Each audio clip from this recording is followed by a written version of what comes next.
We can then engage them in thinking, how can we stop being victims, feeling ourselves victimized by viruses and explosions and corruption, and move from a victim mode to an agent mode? What can I do in my back garden that can make me just a little bit more food secure? So we built a whole curriculum. I keep pointing over there. I know this looks quite complicated, but it's beautiful. So and I'll talk just a little bit about it. All students joining LAU from the fall 2022 will have a revolutionary brand new curriculum.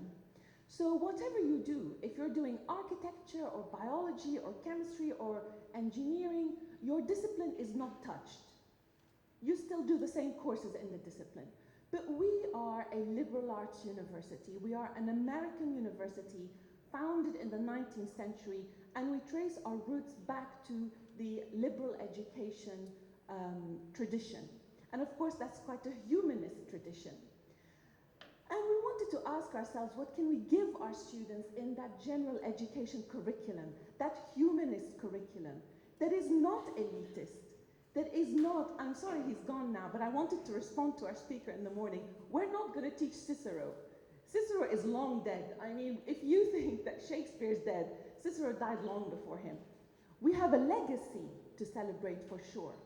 But I can never engage my students in saying, do you know what Socrates said, and look how the Greeks are amazing. I think this has to come from their own endeavor.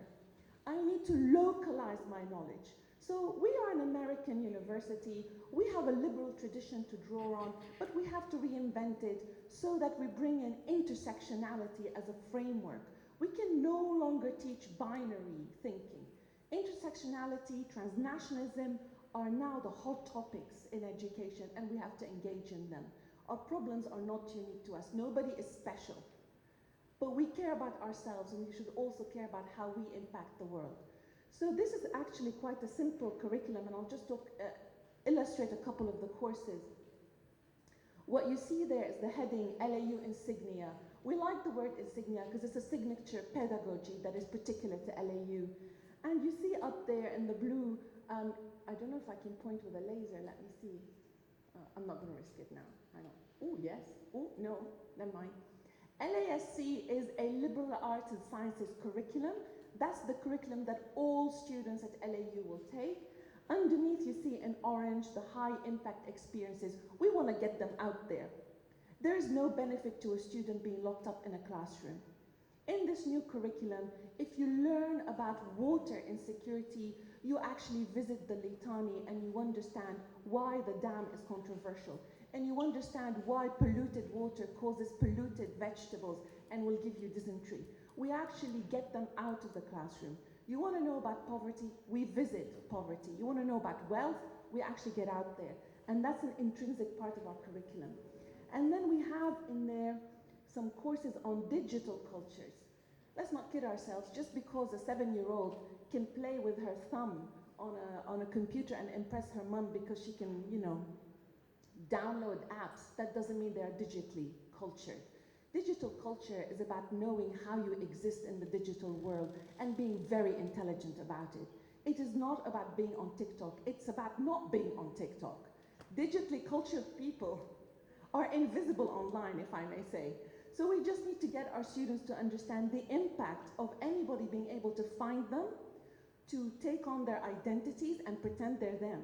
It's really dangerous, and they're just not getting the point. So we have digital culture section. We have a change maker series, which I'd love to present to you. That's where our sustainable development goals are. All of our students will take courses constructed around the sustainable development goals. Why is that?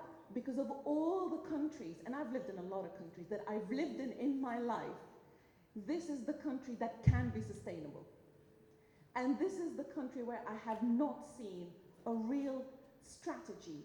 I'm not going to talk about the government. I have no influence on the government. But I can talk about everyday people's lives. Nobody is worried about the sustainability of their household, of their livelihood. And I think we can do something so important for our students if we get them to think around the sustainable development goals. So, let me try and click.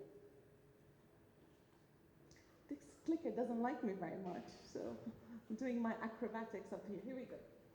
So the outcome is for us to have a mission of a liberal arts and sciences curriculum that fosters the education of the cultured and the civically engaged person and the formation of students and leaders in an increasingly complex world.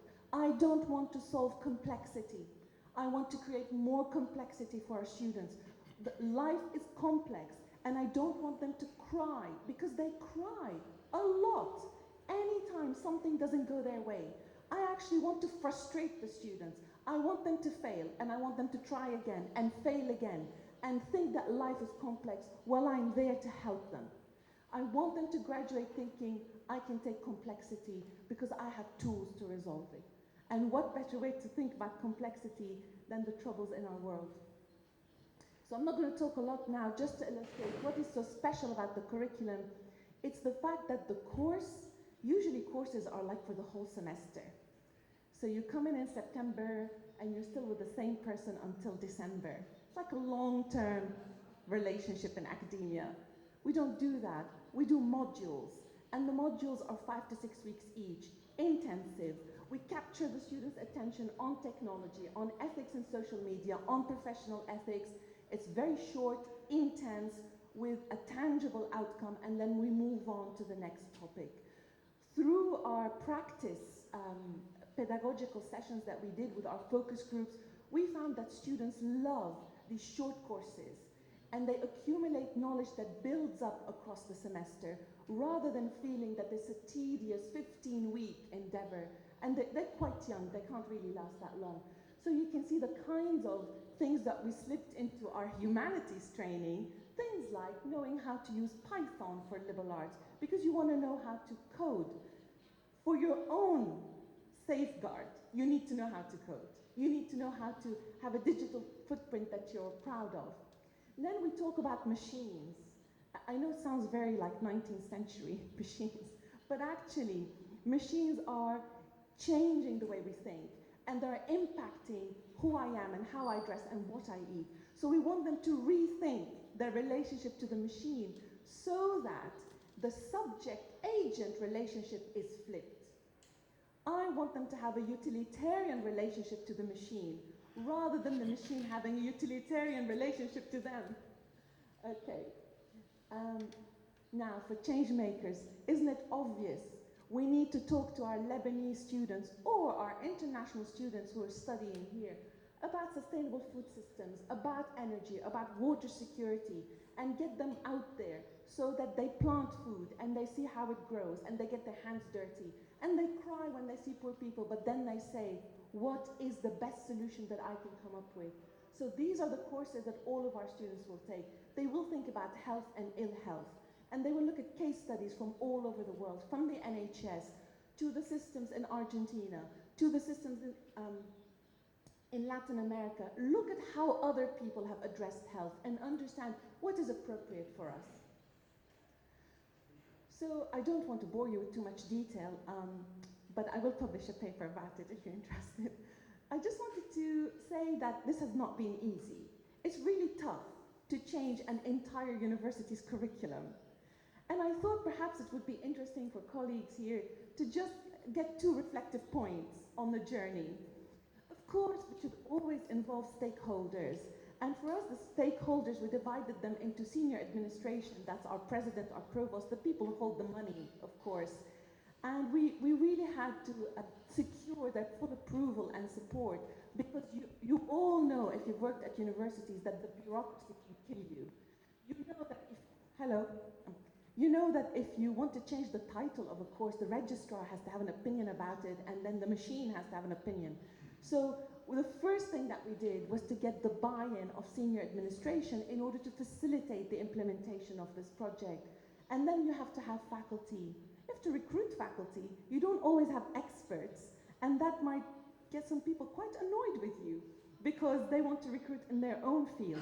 So our own faculty were involved in the design. But because of the modular structure, we needed about double the number of faculty that we had. So we went on a shopping spree and we just recruited people who are in tune with the spirit of this curriculum.